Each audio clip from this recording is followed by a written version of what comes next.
Students, आज हम नया टॉपिक लेते हैं। आपके सिलेबस के अनुसार टॉपिक का नाम है भारत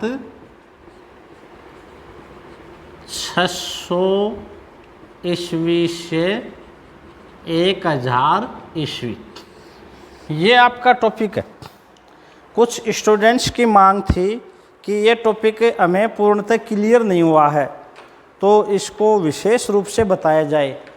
तो हम इस टॉपिक को भारत 600 से 1000 ईस्वी इसको ध्यान से पढ़ेंगे। इसमें काफ़ी राजवंश आ जाते हैं, तो उनको सबको ही महत्वपूर्ण बातें जो है उनकी ये करनी है। देखो, मैं थोड़ा सा इस सिलेबस का पॉइंट पे चर्चा कर लेता हूँ। भारत 600 से 1000 ईस्वी आपने हर्षवर्धन पढ़ा। हर्षवर्धन 606 ईस्वी में शासक बना और 647 ईस्वी में हर्षवर्धन की मृत्यु हो गई। तो ये जो भारत हमारा जो सिलेबस है, ये जो आपकी यूनिट है 600 से 1000 ईस्वी, तो इसमें हर्षवर्धन तो ऑलरेडी आ गया 606 से 647। हर्षवर्धन के बाद में 1000 तक ये है। तो हर्षवर्धन की मृत्यु के बाद 647 ईस्वी के बाद उत्तर भारत की जो राजनीतिक एकता थी वो छिन्न भिन्न हो जाती है, और हर्षवर्धन की मृत्यु के बाद छोटे छोटे राजवंश उत्पन्न होते हैं। छोटे छोटे राजवंश उत्पन्न होते हैं। उन्होंने छोटे छोटे क्षेत्र में अपना शासन स्थापित किया, उन्होंने अपनी शासन प्रणाली स्थापित की, और ये जो काल है भारत में, ये काल कहलाता है राजपूत काल। ये काल राजपूत काल कहलाता है। अच्छा, हर्षवर्धन की मृत्यु के बाद भारत में राजनीतिक एकता छिन्न भिन्न हो जाती है और एक नया शासक वर्ग उत्पन्न होता है जो राजपूत काल के नाम से जाना जाता है। इसमें पढ़ें क्या? यदि हम चर्चा करें 1000 ईस्वी की तो 1000 तक पढ़ें, पर इस भारत में 600 ईस्वी से 1000 ईस्वी में देखो हम उत्तर भारत के पढ़ेंगे। उत्तर भारत के तो सबसे पहले पढ़ते हैं राजपूत काल, गुज्जर प्रतिहार, इसमें पढ़ेंगे। इसी में हम परमार पढ़ेंगे, इसी में हम चंदेल पढ़ेंगे। अच्छा, इसी में हम चालुक्य पढ़ेंगे। ये तो पढ़ेंगे हम उत्तर भारत में, गुज्जर प्रतिहार, परमार, और इसी में आ जाता है आपका चौहान वंश, और इसी में आ जाता है आपका गुहिल वंश। इसी में आ जाता है गुहिल वंश। गुहिल वंश ये उत्तर भारत के आ जाते हैं। अब ये सब अपने को पढ़ने हैं। हमें गुज्जर प्रतिहार वंश पढ़ना है जो मंडोर और फिर उज्जैन इनकी राजधानी हो गई थी, और फिर कन्नौज हो गई थी। इसी में परमार वंश पढ़ेंगे, मालवा का। इसी में चंदेल वंश पढ़ेंगे, चौहान वंश पढ़ेंगे, गुहिल वंश पढ़ेंगे। अच्छा, साथ में इसी टॉपिक में इस काल में दक्षिण भारत के जो राज्य हैं, दक्षिण भारत के कौन है इस काल में? इस काल में है चोल, चालुक्य, राष्ट्रकूट, पल्लव। इस काल में ये दक्षिण भारत के हैं, चोल, चालुक्य, राष्ट्रकूट, पल्लव। तो इतने टॉपिक हो गए, 8 टॉपिक आ जाते हैं हमारे 600 ईस्वी से 1000 ईस्वी के बीच में। गुज्जर प्रतिहार, परमार, चंदेल, चौहान, उधर चोल, चालुक्य, राष्ट्रकूट, पल्लव वंश। तो इनकी महत्वपूर्ण चीज़ें लेंगे। एग्जाम की दृष्टि से कौन सी चीज़ पूछनी है, अपने आप पढ़ोगे समझ में नहीं आएगा। एग्जाम में क्या प्रश्न इंपॉर्टेंट है, उन्हीं पर जोर देंगे। चलिए, अच्छा, दूसरा आपके सिलेबस में 1000 ईस्वी तक है। यदि हम गुज्जर प्रतिहार वंश की चर्चा करें तो ये 1000 ईस्वी में पूरा हो जाता है, फिर कमज़ोर आ जाता है, कोई महत्वपूर्ण नहीं होता। पर ये चौहान वंश है, ये 1191 तराइन का प्रथम युद्ध, 1192 तराइन का द्वितीय युद्ध, ये 1000 से ऊपर चला जाता है। अच्छा, इसी समय गुहिल वंश, ये भी बाद में चला जाता है। तो ये जो टॉपिक हम यहाँ लेंगे, इन टॉपिकों को यहाँ 1000 ईस्वी से 600 ईस्वी से 1000 में तो लेंगे ही, और साथ में राजस्थान का जो इतिहास है ये वहाँ भी काम आएगा। तो हम इसको 600 ईस्वी से 1000 न पढ़ के हम इसको राजपूत काल के रूप में पढ़ेंगे, 7वीं से 12वीं शताब्दी तक पढ़ेंगे, मतलब 1000 से कुछ ऊपर ले जाएंगे। जैसे तराइन का युद्ध 12वीं शताब्दी तक यहाँ तक ले जाएंगे, तो आप कंफ्यूज नहीं होंगे। एग्जाम में जो पढ़ाएंगे उसी से प्रश्न आएगा, और सिलेबस के जो बिंदु हैं उन पर चर्चा करते हम बढ़ेंगे। चलिए, तो अब हम आगे चलते हैं। ये तो हमारी सिलेबस की बात, जो आप लोगों ने कहा था इस टॉपिक में क्या आता है, इनकी महत्वपूर्ण बात। अब सिलेबस में बिंदु है 600 ईस्वी से 1000 ईस्वी, और हम इसको पढ़ रहे हैं 600 ईस्वी से 1000 न पढ़ के 12वीं शताब्दी तक पढ़ रहे हैं, मतलब 2 शताब्दी आगे तक पढ़ रहे हैं, जुड़ी हुई बातें हैं। भारत का जो इतिहास है वो 7वीं से 12वीं शताब्दी का इतिहास राजपूत काल के नाम से जाना जाता है। तो एक तो इम्पोर्टेंट प्रश्न यही होगा, वेरी वेरी इम्पोर्टेंट। भारत के इतिहास में राजपूत काल कहलाता है 7वीं से 12वीं शताब्दी। यहाँ इसको प्रश्न के रूप में भी दे दिया है, 7वीं से 12वीं शताब्दी का काल किस काल के नाम से जाना जाता है? राजपूत काल। याद कर लोगे, राजपूत काल क्यों कहते हैं कि इस समय भारत में जो शासन किया वो राजपूतों ने किया था। इसी तरह का आधुनिक भारत में गांधी काल या गांधी युग ये 1919 से 1947 है।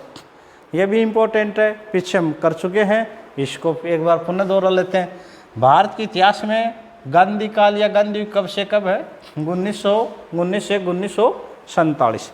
चलिए, अब हम आगे बढ़ते हैं कि राजपूत कौन थे, राजपूत कौन थे, कहाँ से आए, इनके बारे में बहुत विभिन्न प्रकार के मत है।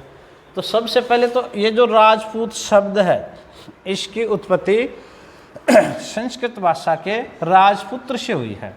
राजपूत जो है शब्द की उत्पत्ति संस्कृत भाषा के राजपुत्र से हुई है, और प्राचीन काल में राजपुत्र शब्द का प्रयोग शासक वर्ग के लिए होता था।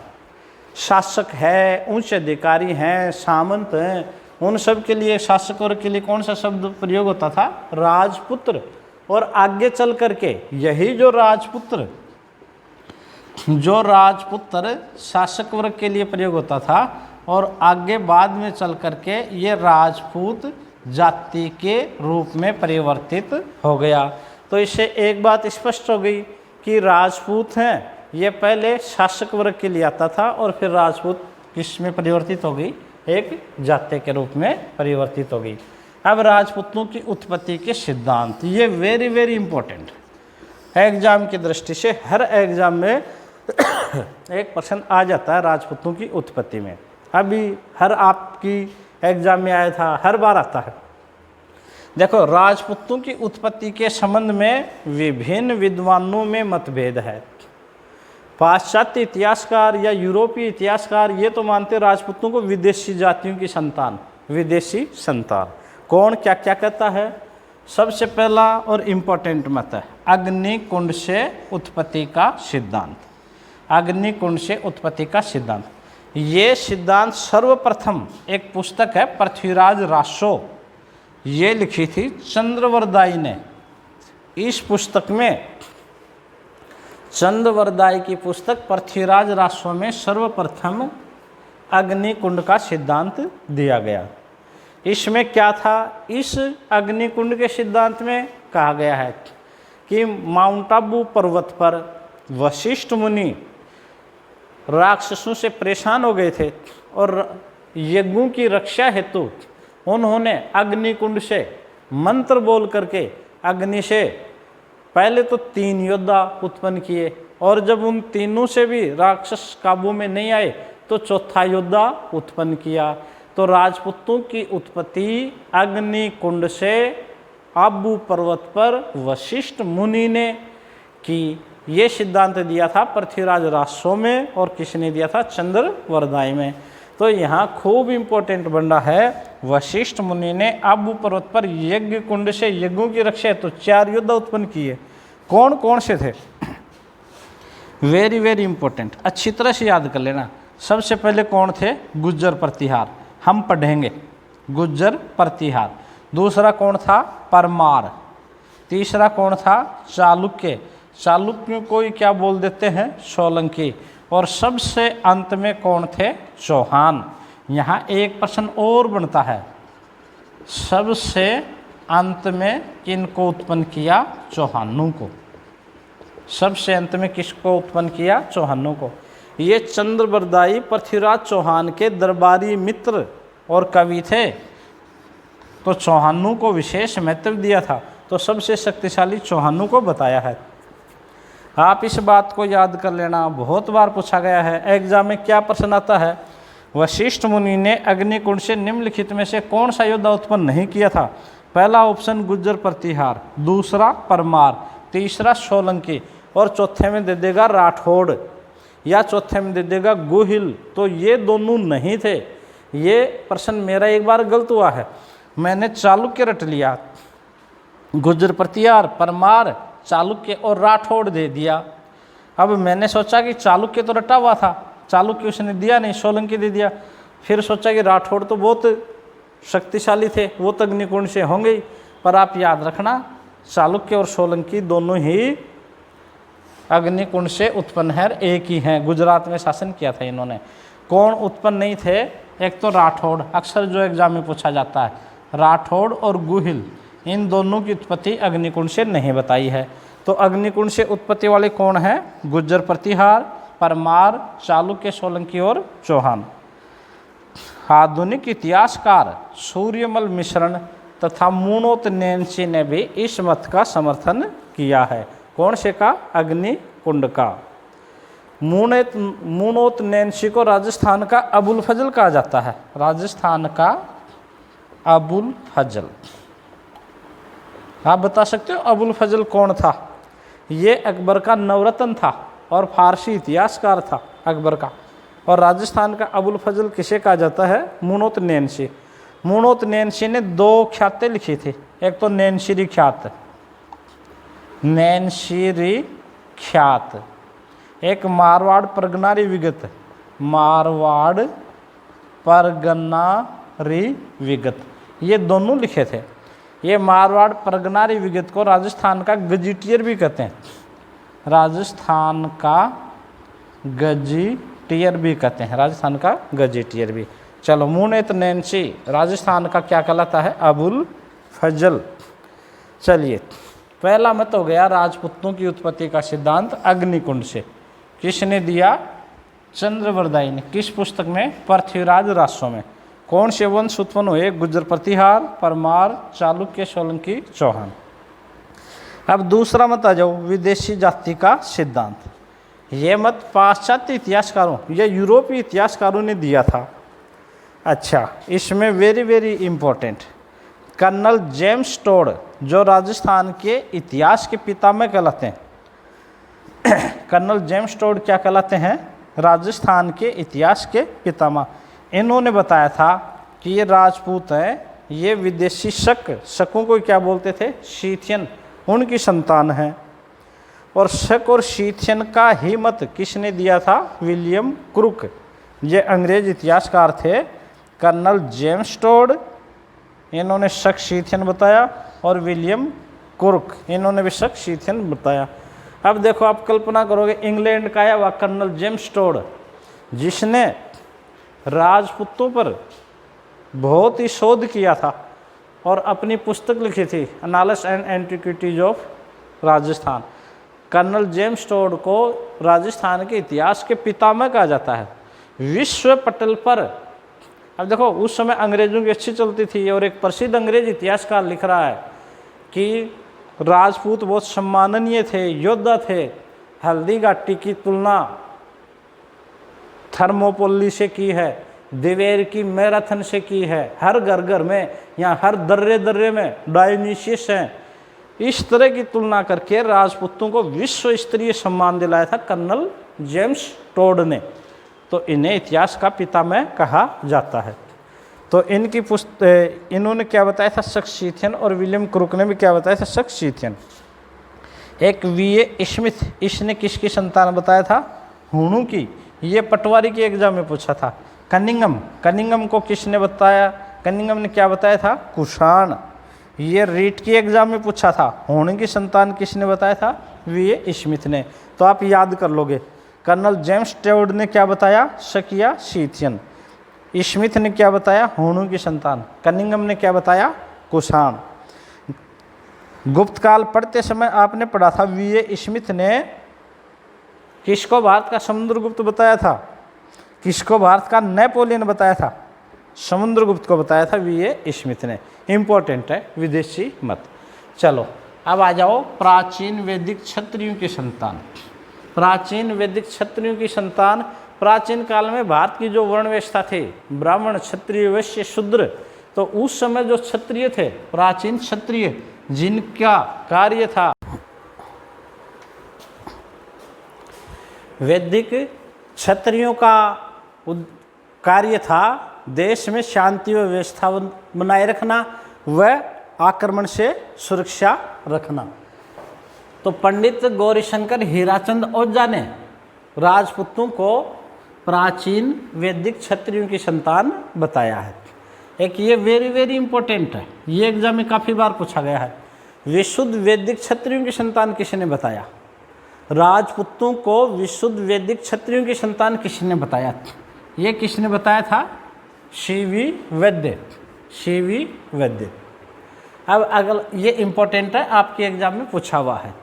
अगला करते हैं ब्राह्मणों से उत्पत्ति का सिद्धांत। ब्राह्मणों से उत्पत्ति का सिद्धांत किसने दिया था? डॉक्टर DR भंडारकर ने। आधुनिक इतिहासकार डॉक्टर गोपीनाथ शर्मा व दशरथ शर्मा ने बिजोलिया अभिलेख के आधार पर, जो 1170 का है, भीलवाड़ा में बिजोलिया में मिला है, के आधार पर चौहानों को वत्स गोत्रीय ब्राह्मण बतलाया है। वत्स गोत्रीय ब्राह्मण बतलाया है। अच्छा, मिश्रित मूल का सिद्धांत। मिश्रित मूल में क्या जाएगा? विदेशी भी आ जाएंगे, वैदिक क्षत्रिय भी आ जाएंगे, भारतीय भी आ जाएंगे, विदेशी भी आ जाएंगे, और आर्थिक व सामाजिक परिस्थितियों के कारण उत्पन्न। तो ये मिश्रित मूल का सिद्धांत दिया था DP चट्टोपाध्याय ने। ये राजपूतों की उत्पत्ति से संबंधित महत्वपूर्ण सिद्धांत हो गए। एक ये भी खूब इंपॉर्टेंट पूछा जाता है, कुछ राजपूत वंश अपने आप को सूर्यवंशी बता रहे हैं, कुछ चंद्रवंशी बता रहे हैं। जैसे रघुकुल रीत चली आई, प्राण जाए पर वचन न जाए, सूर्यवंशी। रामचंद्र जी के राजवंश के बारे में, इक्ष्वाकु वंश के बारे में कहा जाता है। तो सूर्यवंशी में कौन आते हैं? गुज्जर, प्रतिहार, चौहान, राठौड़, गोहिल, ये अपने आप को क्या मानते हैं? सूर्यवंशी। और चंद्रवंशी कौन मानते हैं? चंद्रवंशी मानते हैं जैसलमेर का बाटी वंश, करौली का यदुवंश और बुंदेलखंड का चंदेल वंश। तो ये महत्वपूर्ण टॉपिक था राजपूतों की उत्पत्ति के सिद्धांत। इससे एग्जाम में अक्सर प्रश्न आता है, आप याद कर लोगे। एक बार पुनः इंपॉर्टेंट देख लो, राजपूत काल कब से कब है? 7वीं से 12वीं। गांधी काल कब है? 1919 से 1947। अगला, अग्निकुंड से उत्पत्ति का सिद्धांत किसने दिया? पृथ्वीराज राजसो में चंद्रबरदाई ने। कौन कौन से आबू पूर्वोत्तर योद्धा पैदा हुए? गुर्जर, प्रतिहार, परमार, चालुक्य, सोलंकी या चौहान। कौन नहीं थे? राठौड़, गोइल। सबसे अंत में कौन थे? चौहान। विदेशी जाति का कर्नल जेम्स टोड ने क्या बताया? शकिया शीथियन। और विलियम क्रुक ने भी। वी स्मिथ ने क्या बताया? होणु की संतान। कनिंघम ने क्या बताया? कुषाण, युच्ची जाति। अच्छा, प्राचीन वैदिक क्षत्रिय, विशुद्ध वैदिक क्षत्रियों की संतान है सीवी वैद्य। और ये मत दिया था पंडित गौरीशंकर हीराचंद ओझा और सीवी वैद्य। ब्राह्मणों की उत्पत्ति क्या था? DR भंडारकर। अच्छा, और मिश्रित मूल का सिद्धांत किसने दिया? DP चट्टोपाध्याय। सूर्यवंशी कौन थे? गुर्जर, प्रतिहार, चौहान, राठौड़, गोहिल। चंद्रवंशी कौन थे? जैसलमेर का बाटी वंश, करौली का यदुवंश और बुंदेलखंड का चंदेल वंश। इस टॉपिक को आप तैयार कर लेंगे। कल हम एक महत्वपूर्ण टॉपिक ले रहे हैं, गुर्जर प्रतिहार। गुर्जर प्रतिहार को लेंगे, अच्छी तरह से पहले पढ़ के तैयार आएँ। अब आपको रेगुलर क्लास मिलेंगी, खूब जम करके मेहनत करेंगे।